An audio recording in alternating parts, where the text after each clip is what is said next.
السلام عليكم الجمهور الكريم، مرحبا بكم في فيديو جديد موعد مباراة توقيت قنوات الناقلة. الأهلي المصري ضد الرجاء البيضاوي في ربع النهائي دوري أبطال إفريقيا. خوت ما تنسوش ديروا لايك، وإلا عجبكم الفيديو ما تنسوش تكتبوا شي كومونتير زوين واشتركوا في القناة وتضغطوا على زر الجرس. نبداو الفيديو ديالنا على بركة الله.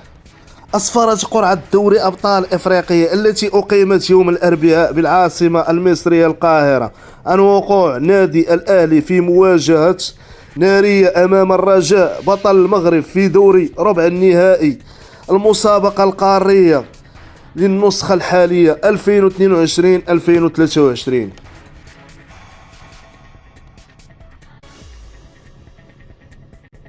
وستقام مباراة الذهاب في ملعب القاهرة بمصر. قنوات الناقلة لمباراة الأهلي المصري ضد الرجاء البيضاوي، قناة الرياضية TNT وقناة بين سبور HD1. موعد مباراة الأهلي المصري ضد الرجاء البيضاوي يوم الجمعة 21 أبريل، يتم تحديد الوقت لاحقا.